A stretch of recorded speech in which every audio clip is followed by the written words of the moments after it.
So we're in chapter 6 of your government book, the executive branch. So what is the executive branch?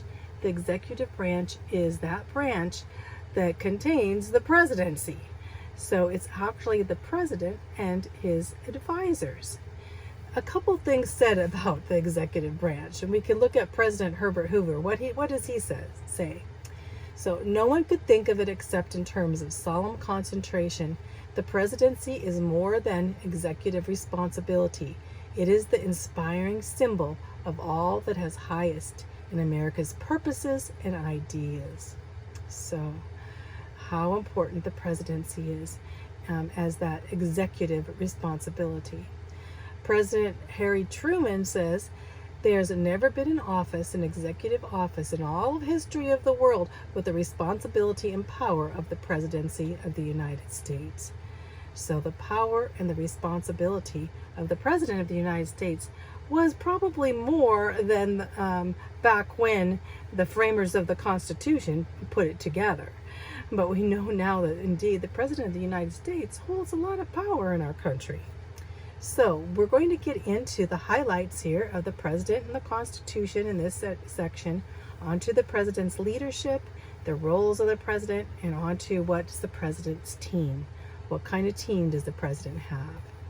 So Article 2, Section 1 of the Constitution states, "The executive power shall be vested in a President of the United States. The President heads the executive branch.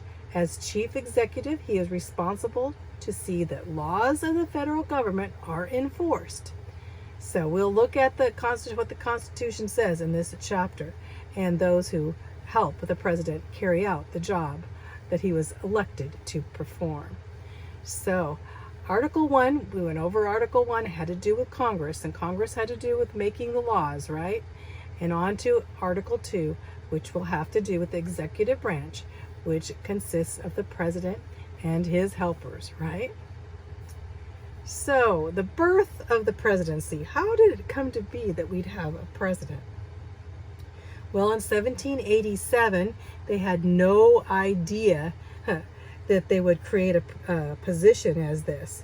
They had no idea that this position would become powerful and a powerful political institution in the whole world. The American presidency would be that of power. So before that time, the two most influential powers in the colonies were the British king and the royal governors. And we know what happened at first. The Americans, they didn't want to change this. Then of course they were forced to change it when King George became a tyrant to the colonies, and we went over that. And so from that point of the Declaration of Independence in 1776 to 1789, we had what was called the Articles of the Confederation. Confederation meant as a friendship for 10 years. And so during that time, when they saw that 10-year period, they really needed someone of executive position. They really needed someone to head up the government, as the Articles were very weak and held the states together very weak. They didn't even have the power to really put together a defense force like an army or a navy. So the Articles, of course, were revised into the Constitution. Because of the shortcomings of the Articles, there was a need for an executive position. So that executive position was now put forth as you see, in the Constitution. The President, though, was merely one who presided. President means to preside. It was merely one who would preside over a meeting.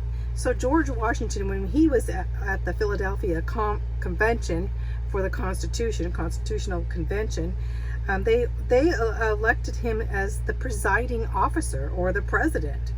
And so at that time, it was very non-threatening.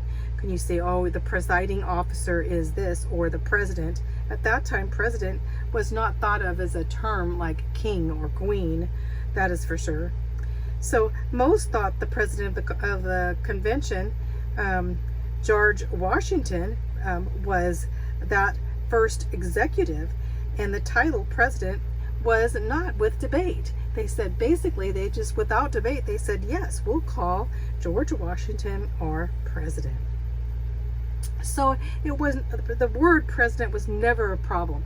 It was never really a theme of nobility in such a way as a dictator or a queen or royalty or a king, you know. So because the president was considered unthreatening, and because most delegates thought that the president of the convention would be the nation's first executive, and they just went ahead with the title. So, and then on to what the Electoral College. This is like even complicated today, and the history of the Electoral College is quite complicated. So when you talk about the Electoral College, you always think of, oh, that's when a president's elected. And so the Electoral College is actually who puts together those electoral votes for each state. And usually it's a winner takes all of that state, and you see the electoral votes come together, and this actually chooses who our president will be. So the method for selecting president was put through this Electoral College. Some thought Congress should elect it. First they thought Congress should probably get together, and the senators should just pick a president. But then they knew if they did, then that president would be responsible to Congress, not necessarily to the people of the United States. So they just did away with that idea. And so then they thought the president should be elected by the people. But then they got worried about the people, a direct type election of popular vote, you know, causing problems too. In a democracy where you have mob vote and such, that they wanted to prevent. Also, they didn't really feel like the people were as well informed politically as they should be, and that all the citizens were not always capable of making wise choices. So they had some stipulations about a direct vote or a direct popular vote of democracy to a president. So a lot of times a complete democracy brings in mob disorder, and through the mob disorder we end up with the tyrants ruling in tyranny and chaos, and they didn't want that. So they wanted to put together some method of electing that was democratic, but it was also representative. So they did this through the Electoral College, is picking representatives of this electoral group to actually elect the President of the United States. So I'm going to go back to Abraham Lincoln here, but let's go on to the next. Okay. We're going to be talking about the Electoral College. So here's a picture of Electoral College in 2008. You know, we're going to do some more talking about this, because to me even it's kind of confusing, you know, with this Electoral College, like how do they do this now? So they had devised a plan, and basically chosen electors by each state, chose electors by a method of the states divine, and each elector cast 2 votes for president. So, and the candidate with the most votes would win presidency, and the candidate with the second most votes would be the vice president. So that was going to be a problem, right? Is it the candidate with the first vote would be president, and then the second candidate would be vice president? So if the electoral election did not produce a majority of voters, so basically that the voters were cast where they didn't have a majority, then the election would be thrown into the House of Representatives, and each state in the House of Representatives would cast 1 vote for president. So in the midst of that, they put together this body called the Electoral College, and this has changed quite through the ages, quite a bit. And basically, the rise of political parties caused this Electoral College to be somewhat of a problem in certain areas. Why? Why would there be a problem with the Electoral College? First of all, in 1796, when they were electing their first president after George Washington, so the second president of the United States, they had a problem already. What was the problem? Well, John Adams was a Federalist. He was from the Federalist. He became president. He had the most votes. Thomas Jefferson, who was a Democratic Republican, a different party, became a vice president. So we had a president and a vice president from different parties. And so this would be a problem, causing disorder in certain areas between the president and the vice president not agreeing on a lot of things, right? So, and then in 1800, it went on, we had two presidents. The president, Thomas Jefferson, actually became president, and he was his vice president would be Aaron Burr. But there was a tie between Thomas Jefferson and Aaron Burr. They were both Republicans, and they both were tied for the presidency. So neither of them had a majority either. And so the election then was thrown into the House of Representatives, and then through the House of Representatives, the story goes, even Alexander Hamilton, who was basically the Secretary of State in the House of Representatives, he had the choice, and as they chose Thomas Jefferson, which the story goes that was very good, because Aaron Burr ends up going to a duel and killing Alexander Hamilton, and Aaron Burr turns out one of the worst representative presidents that ever was. And you can go into the life of Alexander Hamilton and Aaron Burr. We won't get into that right now, but they had a duel, in those days. But this duel was kind of iffy. No one really witnessed the duel. So some think that Aaron Burr murdered Alexander Hamilton. But anyway, going back, Thomas Jefferson became president, and Aaron Burr, and they were of the same party, at that time. But they were running against each other for president, which we don't have these days. Two from the same party running for the presidency, unless they're running for their party head. So anyway, in the 12th Amendment happened in 1804 because everything was really chaotic with the Electoral College. At this time, they decided to change this electoral process. Instead, each elector would cast one ballot for president and another for vice president. So that meant that they would not have the confusion, and the candidates would always be of the same party at this time. So they wouldn't have two ballots. The two ballots would be for president and vice president together. So they wouldn't have a president and vice president, which were in different parties. So the 12th Amendment was very important. And remember, that one's for the Electoral College.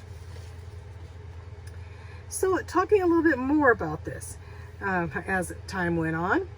So each state would have the number of electors equal to the number of senators and representatives of each state. An example would be California. So California would have,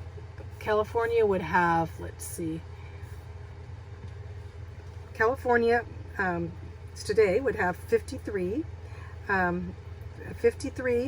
representatives and 2 senators. They'd have 55. So you see, you had 53 representatives, 2 senators, it'd be 55. And no one who holds a position in the federal government can be elector. So the elector has to be very specific. The District of Columbia now in Washington, D.C. Had no electoral votes until the 23rd Amendment. And then in 1961, this gave Washington, D.C. 3 electoral votes. So today they have 3 electoral votes. Today, 538 electors.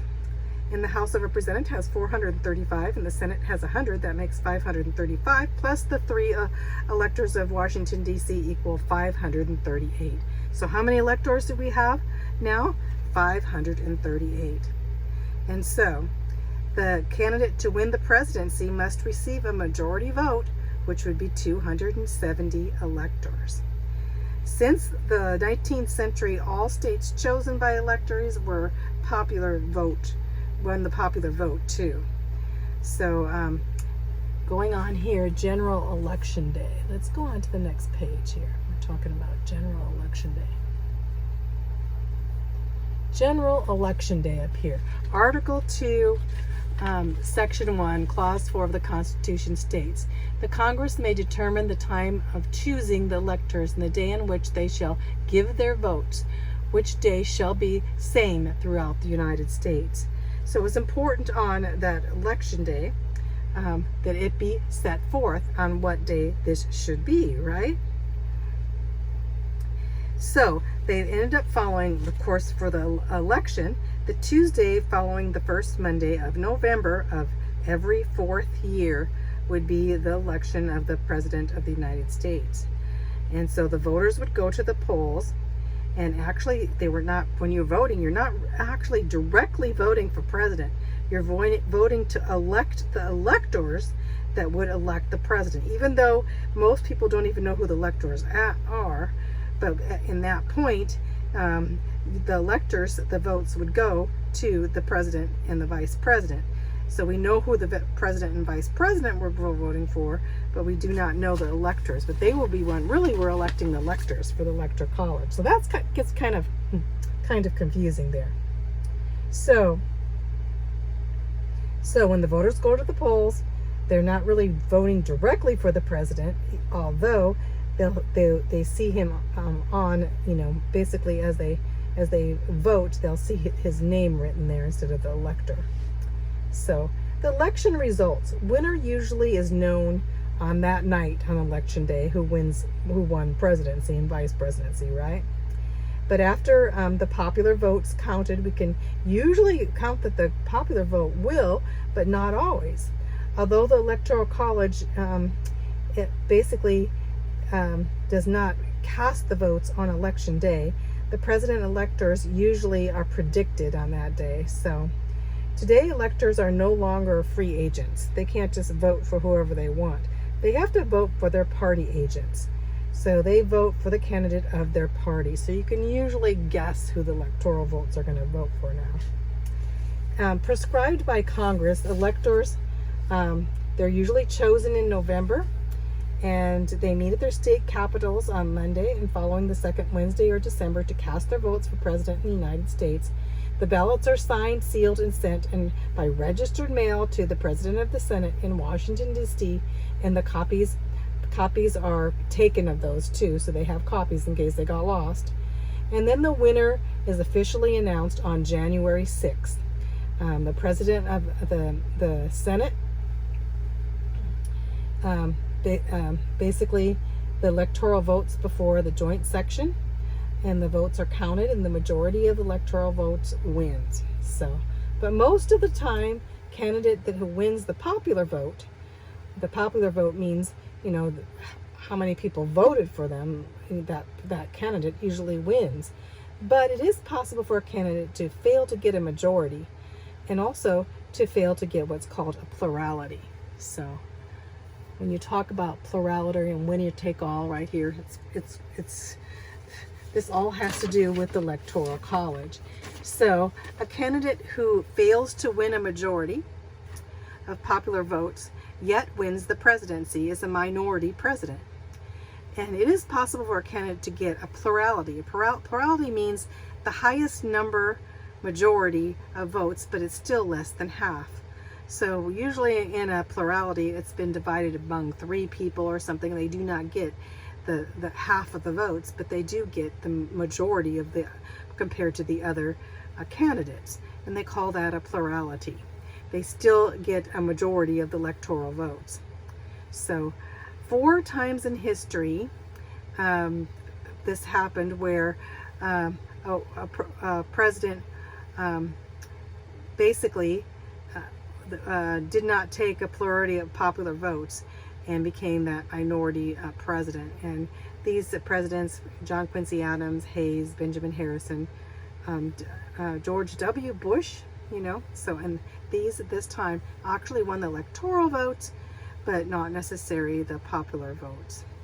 So let's see. Also now we have what's called the winner take all. So you'll see that 48 of the 50 states, receive the state votes, whenever the candidate wins of those state votes, he receives all the electoral votes or none of them. And so a candidate could receive the majority of votes, but if he only came in second or less in all the states, he would receive no electoral votes. So basically, the candidate must hope to win that state. Winner take all of that state is common right now. So you'll see, as a candidate wins that state, he will take all of those electoral votes that state has. So let's look at this and see what kind of presidents have we had during this time. Let's look here. Minority presidents. Presidents who lost the popular vote, but they still won. John Quincy Adams. He was chosen by the House of Representatives. He's the only one that was chosen by the House of Representatives at this point. Of course, Thomas Jefferson and Aaron Burr, that was decided by the House of Representatives too. But now, since then, John Quincy Adams, he was basically, he lost the popular vote, but he won as he was chosen by the House. And also Rutherford B. Hayes was a president who lost the popular vote, but still won. And Benjamin Harrison and George W. Bush, as they counted those electors. So, and the presidents who won a plurality, but not a majority of popular votes. A plurality is not, these presidents actually, they did not get 50% of, or get a 50% of the vote, but they probably were running against other candidates, not just against one other candidates, but they got the highest number of votes of all of the other candidates. So plurality just means they still won, but they didn't get 50% of the electoral votes. So Polk, James Polk, Zachary Taylor, James Buchanan, Abraham Lincoln, James Garfield, Grover Cleveland, Woodrow Wilson, Harry S. Truman, John F. Kennedy, Richard M. Nixon, and William Clinton, Bill Clinton. They all were pluralities. They still won. They got the highest number of popular vote or of electoral votes, the highest number as a plurality, a percent as popular votes, I should say. And some of them were like, almost 50%, like 49, 45, that. But they still were the highest among all the candidates. So that's a plurality. So, okay, so let's go into a little bit about the term and tenure of the president. So, how long can a president, how long does a president take office? 4 years, right? So after much debate, the founders of the Constitution decided they should have 4-year terms. But they didn't limit the number of terms at that time. But President George Washington, set the precedent. So he retired after 2 terms. And said, basically saying that 2 terms would be the maximum, although it was not set in stone then.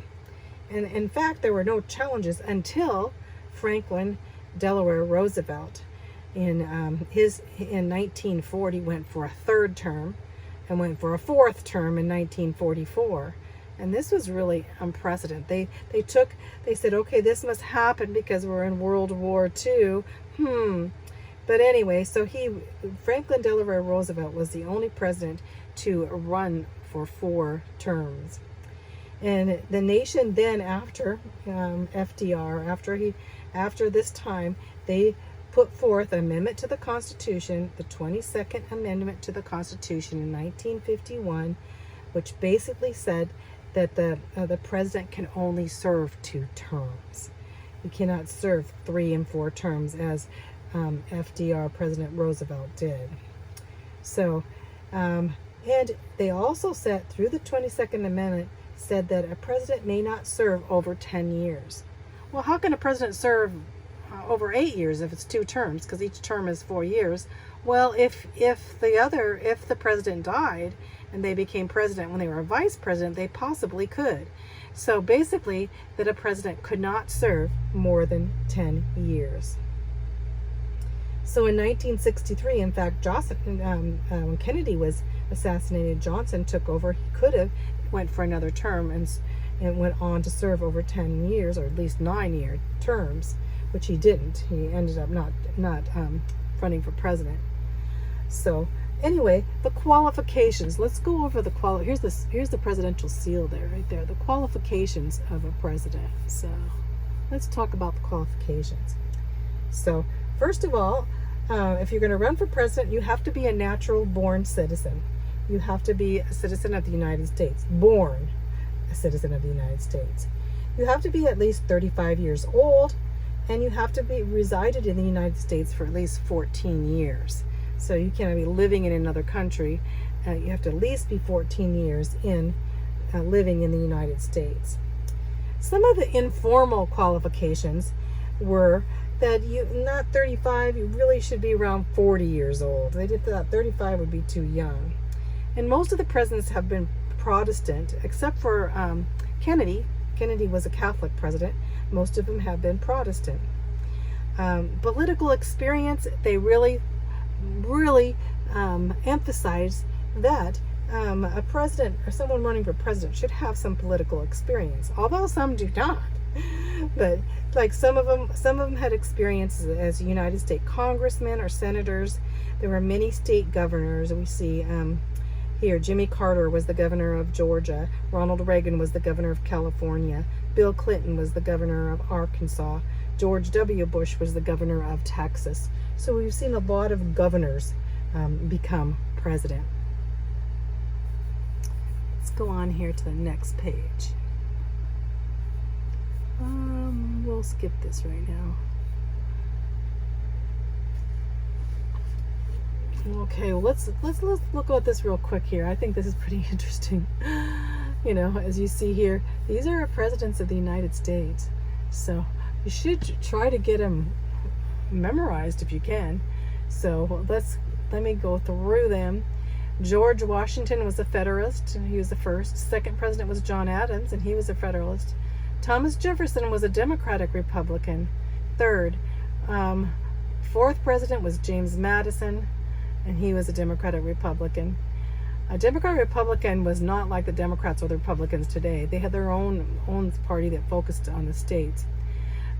James Monroe was the fifth president, Democratic Republican. These guys were all from Virginia. And then we had John Quincy Adams, also a Democratic Republican.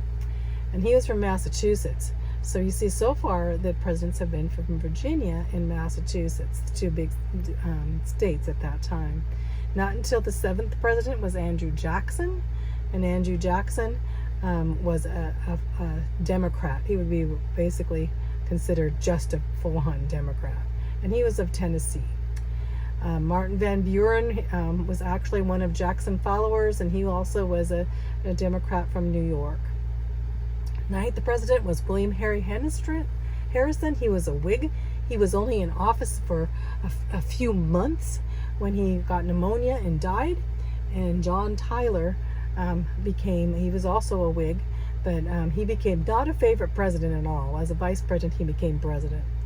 James K. Polk was a Democrat from North Carolina. Zachary Taylor, he was a general. General Zachary Taylor, he was a Whig, and he was from Virginia. He also got sick. Some people think he was poisoned. Some people think that he basically had an intestinal obstruction. Not sure, but anyway, he died, and Millard Fillmore, his vice president, became president as 13th. 14th president was James Buchanan, not a favorite. He too a Democrat. I should say 14th is Franklin Pierce, and 15th was James Buchanan. Both of them not very favorite. They're Franklin Pierce was of New Hampshire, and on to James Buchanan. I think of Franklin Pierce, I think that he definitely was not a big favorite. Nathaniel Hawthorne, when the Scarlet Letter, liked him and actually supported him to become president. So James Buchanan of Pennsylvania. Then of course we have 16th President Abraham Lincoln. Abraham Lincoln was of Kentucky. He was from Kentucky, but his residence was in Illinois at that time. Abraham Lincoln. Some of them were where they were born. They wasn't the state they were from. One was Abraham Lincoln. Abraham Lincoln was the first real Republican. Andrew Johnson He was of the National Union. He was only one vote and he would have been impeached.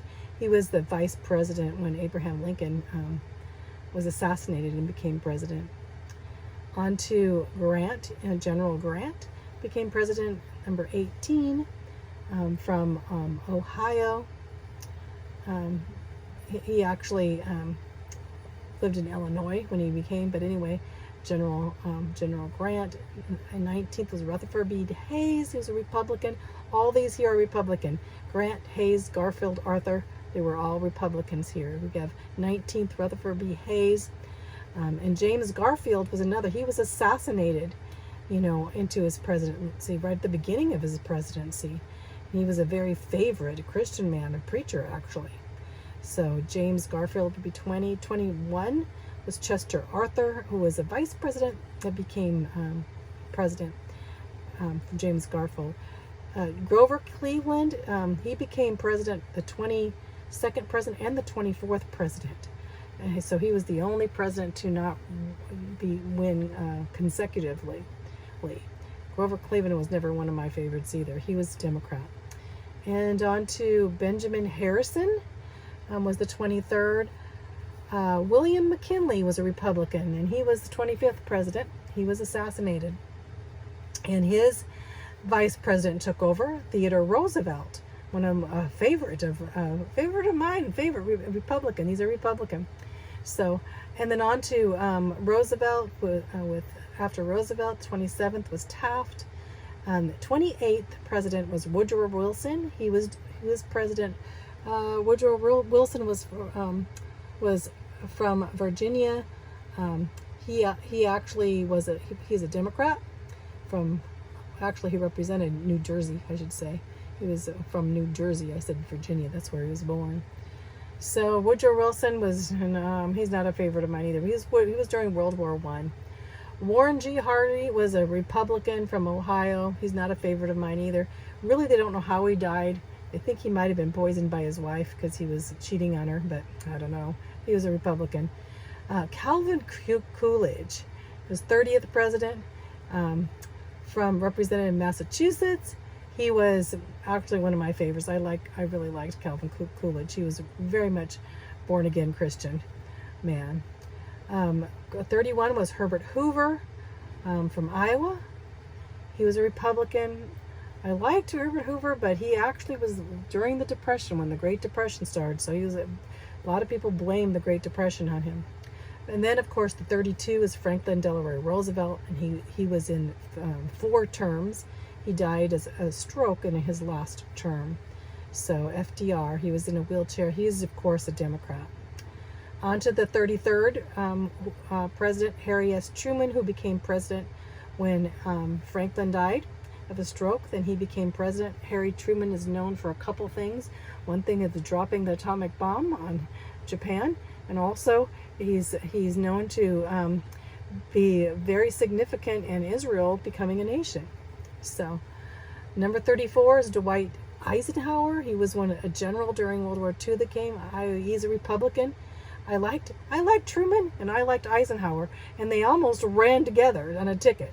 Eisenhower was representing from New York. He's actually born in Texas, but General Eisenhower, he was a good man. And John F. Kennedy, I like John F. Kennedy too. He's a Democratic. He was Catholic from Massachusetts. There's some things that he wasn't really true to his wife, and some things like that with JFK too. But he was assassinated. On to Lyndon B. Johnson, was 36th. Not a favorite of mine, from Texas. He was a Democrat. 37th President Richard M. Nixon. He was with the Watergate affair. The Watergate, basically, Richard M. Nixon was the only president to resign. Nixon represented California. He's a Republican.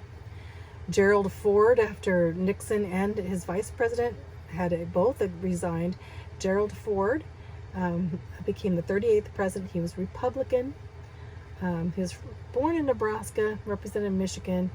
Gerald Ford, and he wasn't totally my favorite either. On to the 39th president, Jimmy Carter. He was a Democrat from Georgia. He's a good man, but I'm not really thrilled by his political. His basically, he was very weak politically. So on to the 40th president, Ronald Reagan. Of course, I'm a Reagan fan, but he was from governor of California, Reagan. So he's the 40th. On to the 41st, George H.W. Bush was a Republican. The 42nd was Bill Clinton of Arkansas, Democrat. Not my favorite. George W. Bush, 43rd Republican. On to, after George Bush, Barack Obama was the 44th, a Democrat. On to Donald J. Trump, the 45th Republican, and on to Biden, where we're at now. So, and here's all the vice presidents listed too. This is a good list to have. You can just copy this list or take a picture of it. So let's go on here. I think I'm going to stop here, and we're going to talk about the succession of the president and some of these rules, and on to a couple presidents I want to go over. So let's go on to the next video.